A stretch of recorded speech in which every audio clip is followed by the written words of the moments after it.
Wipe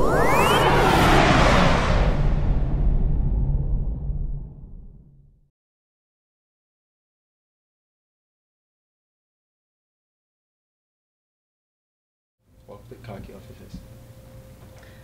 Wipe the cocky off your face. Okay, I'm trying. It's just there. I don't have a poker face. Whatever I'm thinking is just what it is. I'm sorry. Okay, are you here today? I am here today. You ready to hurt? I am. Okay, we don't do hurt here. Okay, at Exercise Bay we don't do hurt. Okay. Okay, because you know that pain no gain thing. That's kind of a statement of the past.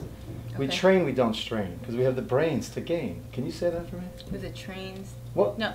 I'm sorry. Say that again. We have the trains. We have the brains to train. We train, we don't strain. Pain and gain is a statement of the past. We don't do that here. Before we get started, I want to show you, have you ever seen in a lot of the aerobic classes, women who lay, and I say this not as a, as a male chauvinist, I say this, because you don't see men doing it, but you see a lot of women do it, where they just kind of do these side leg lifts. Yes. Okay. I really don't know where that came from. Suzanne Summers maybe? That's what I was thinking. Am I allowed to say her name? You are. But the bottom line and all that is it's really not working anything. Okay, as soon as your leg gets too high, the opposing forces, you're losing the forces and this and that. That's not true hip abduction. So before we get started with the segments on Exercise Bay, what I want to do is just go over an exercise you can do that will stimulate the minimus, the medius, some of that tensor fascia lata in a short range or arc of motion that'll have more benefit. It's called a kinetic chain tube walk. You ever hear of that? No. Okay. A lot of people do it with bands and things. I prefer the tubing. If I can get it right, I'll do the tubing. Okay. So I just want to demonstrate it before we start filming. Here's what you see. You're going to see this 9 times out of 10. Trainer gets their client in here and they grab the tubes and they tell them to cross. Sometimes they don't even cross them. Sometimes they just hold on to them. So they'll do something like this where they'll hold and they'll do something like this, which absolutely makes no sense because there's no opposition, no gravity here. Mm-hmm. You need opposing forces, so you need to cross the cables.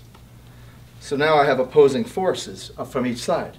So as I abduct my right leg, obviously the tube going to the left, I have some resistance. Does that make sense? Mm-hmm. Next thing you see is you'll see clients holding them like this, like they want to do an upright row. Right. We all know how I feel about an upright row, so we don't want to get into that. Okay. So this is a lot of stress and strain. So right now I'm saying to myself, hey, I just took an office worker or somebody who just came from a sit-down job, 90% of America, and I'm putting them in this compromised position and they're elevating, trying to hold these tubes.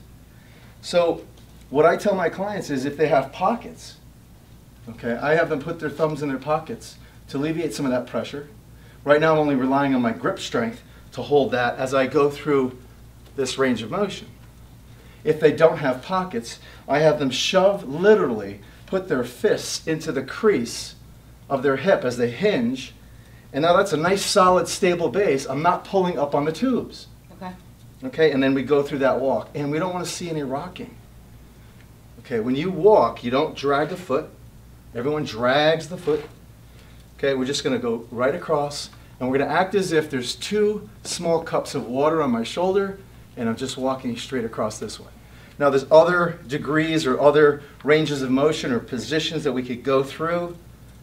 We could turn the leg a little bit, get a little more of the glute max and that rotation that the minimus and medius does along with the glute max. But right now we're just going to stay in that lateral aspect.